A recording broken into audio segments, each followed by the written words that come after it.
116. Un voyage à Cythère. Mon cœur, comme un oiseau, voltigeait tout joyeux et planait librement alentour des cordages.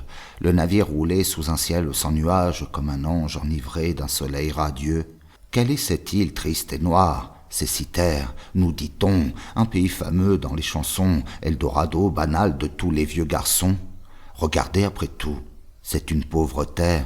Île des doux secrets et des fêtes du cœur, de l'antique Vénus, le superbe fantôme au-dessus de tes mers plane comme un arôme et charge les esprits d'amour et de langueur.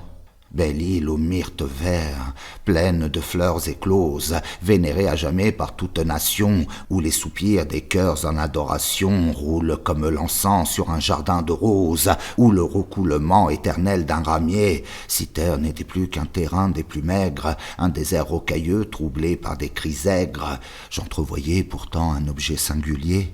Ce n'était pas un temple aux ombres bocagères où la jeune prêtresse, amoureuse des fleurs, allait, le corps brûlé de secrète chaleur, entrebâillant sa robe aux brises passagères. Mais voilà qu'en rasant la côte d'assez près pour troubler les oiseaux avec nos voiles blanches, nous vîmes que c'était un gibet à 3 branches, du ciel se détachant en noir comme un cyprès. De féroces oiseaux perchés sur leur pâture détruisaient avec rage un pendu déjà mûr, chacun plantant comme un outil son bec impur dans tous les coins saignants de cette pourriture.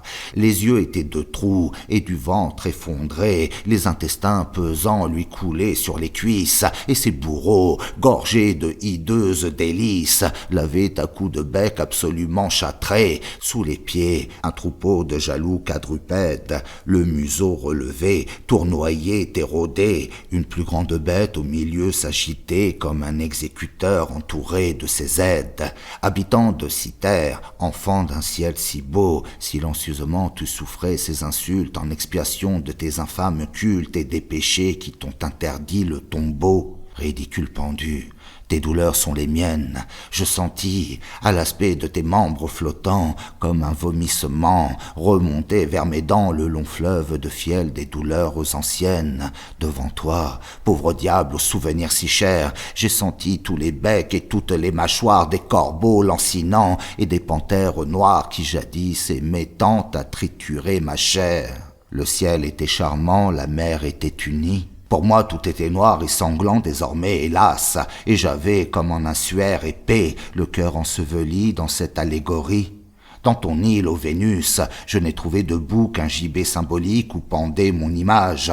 Ah, Seigneur, donnez-moi la force et le courage de contempler mon cœur et mon corps sans dégoût.